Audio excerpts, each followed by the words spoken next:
Good morning, everybody. So today I want to talk about unleashing the power of story in the practice of management. And I'd like to start with a quote, which is already up there. One of my favorite quotes, actually, which says that a company without a story is a company without a strategy. And Ben Horowitz from Andreessen Horowitz uses this when he's actually evaluating the companies that he should be investing in. And if that leader of that company can't describe in 2 or 3 sentences the story of the business they are in, they're very unlikely to get investment from him. And when he's asking for a story, I think it's important to know that this is not some kind of ad slogan or a kind of rallying cry to take to the investors or to help in kind of hire people and bring them on board.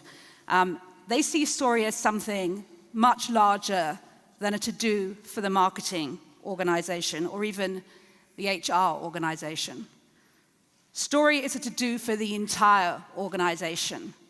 And that's why when they think about who a leader should be, they say that the leader should really be talking about themselves as the chief storyteller and thinking about setting the stage and the conditions for success for all the people inside their company, who they refer to as their story doers. So when we think about what a great story is, I think it's very, very important that we take a step back and define it, because it could be, and often is, quite trite. So what is a great story? I think it's a story that defines an ambition beyond commercial aspiration. This is very, very important. It has to have a higher purpose. This needs to be something that people want to come along with you on. It's used to drive that purpose throughout the organization. In many ways, I think really it's the blueprint for people to operate around, a management tool that enables them to focus, make faster decisions, self-organize, because in this world we are self-organizing. We can't wait for instructions. We have to kind of know where it's going and then work out how we're going to get there together, and really kind of sort the wheat from the chaff. One of the biggest issues that I see in most of the organizations I work in is that they have far too many things to do. They don't stop doing things. They just keep adding more things on. And a powerful story can help you make some priorities and choose where to focus your precious energy, resources, and time. Because I think in a world where anything is possible, everything is not. And the mistake that many organizations make is that they try to do everything. So in short, it's really a shorthand for how an organization should think about itself and how it should operate. And I've thought about a number of different companies that I think manage to use the power of story as a management tool in their organizations. And they're very different kinds of companies. It was interesting to hear about startup organizations and how entrepreneurial they can be and how hard it is for larger organizations. I think if you have a story, it's much more likely to unleash that entrepreneurship, that innovation, because it gives you something to innovate around. So I'm going to start with Zappos. I'm sure you're all very, very familiar with this. Lots has been written about it. He has an incredibly successful company. He never ever thought about himself as being in the business of online shoe sales. He always thought about himself as being in the business of delivering happiness. That's his story. He's in the business of delivering happiness, and he drives that thought through everything that he does in the company. And of course, that has to start with the people who work there. Happy employees, he believes, result in happy customers, and we all have seen many, many studies that actually prove that.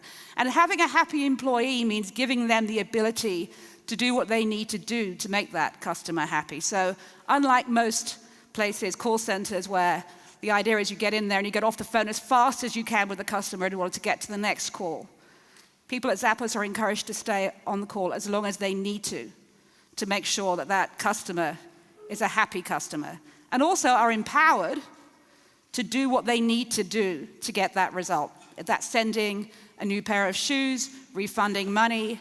There are many different examples of how they've done that in kind of creative and interesting way. No instructions. The only instruction is make sure the customer's happy at the end of the day. And they're so focused on this as a goal, that at the end of the first month when you work at Zappos, they will come to you and offer you $2,000 to leave. If you're not happy, they'd rather you go be happy somewhere else. And just 2% of people actually take them up on that offer. So they're not just talking about happiness, they're actually delivering on it themselves, day in and day out. In around 2000, 2008, 2009, the company was growing at an extraordinary rate. They were based in Silicon Valley. They were finding it harder and harder to recruit the talent that they needed to deliver against this promise. So they decided it was time to, basically move somewhere new. And the question became, where do we move to? So they decided that they were going to move to the customer service center of the world, Las Vegas. Who delivers happiness better than Las Vegas? So they picked up route, they all moved to Las Vegas, and it was an extraordinary success for them. And when they got there, because Tony is an explorer, going back to the kind of ways that people talked about different kinds of companies yesterday, he decided that he was going to move on from not just empowering his employees, empowering his management, he was going to dissolve management and move to this new operating system called a holacracy, which I'm sure many of you know much more than I do about. But it's really about thinking about roles versus jobs, having influence versus authority, not really having any middle management. And I think the jury is out, definitely, about whether that's working for them or not. But because he is someone who's an experimenter, he tends to kind of put his money where his heart is. He decided to offer people packages to leave if that wasn't working for them, if that new model wasn't succeeding for them. And at this point, 18% of people, I think, took him up on that particular offer. And he's continuing down that road, doubling down, so to speak. And the fourth thing he did when he moved to Las Vegas is he moved downtown, an area that was pretty desolate, and decided that he wasn't just going to build their headquarters there, but he was going to build the community around that headquarters.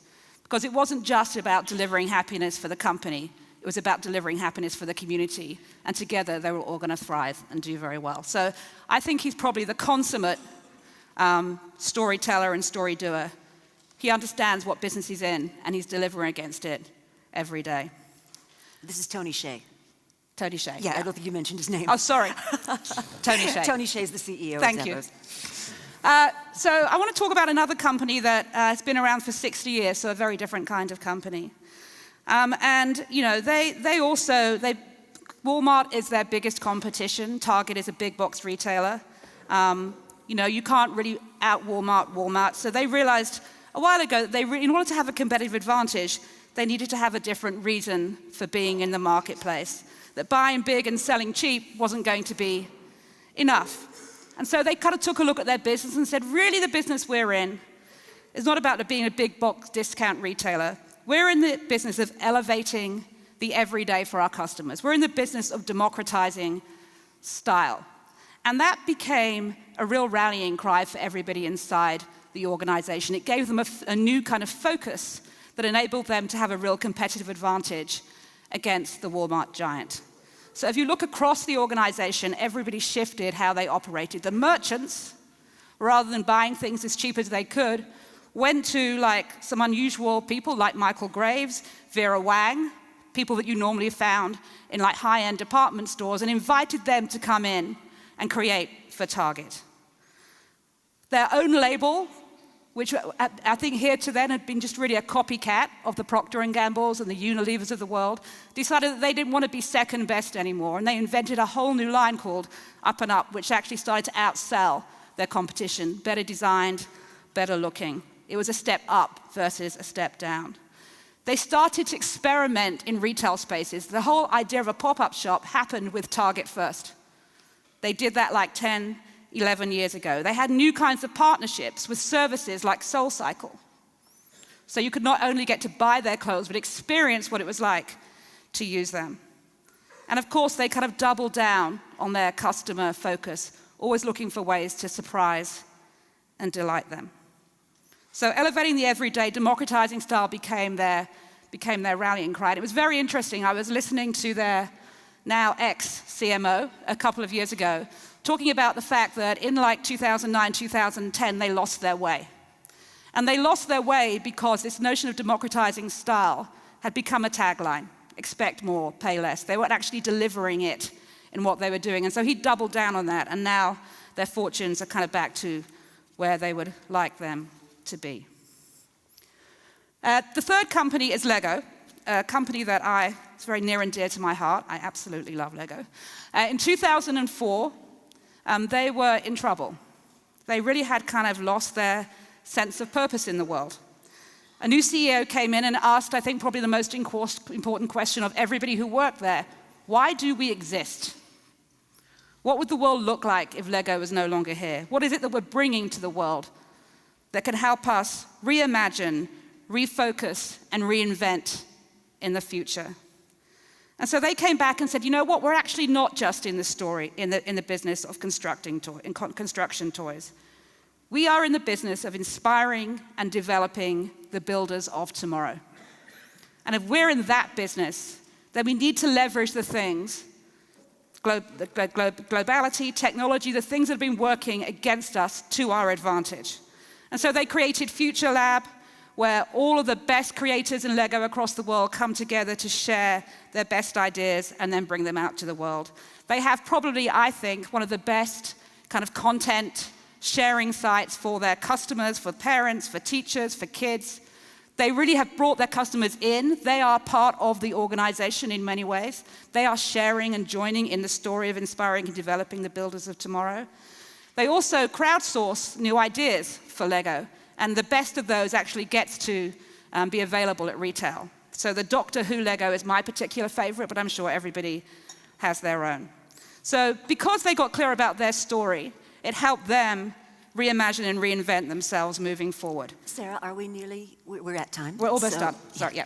And so the final one is Airbnb. I won't say very much about this because a lot of it was said yesterday, but I think the one thing that we should be clear about is that an organization or a company is no longer a company anymore. Who's working for you, what assets do you own, all of those things are thrown up in the air when a company like Airbnb comes along. And so you need to make sure that you build a community by giving them a story that they can rally around. And in their case, it's we imagine a world where you can belong anywhere. So thank you very much. Thank you, Rosmarie. Inspiring companies, really inspiring companies.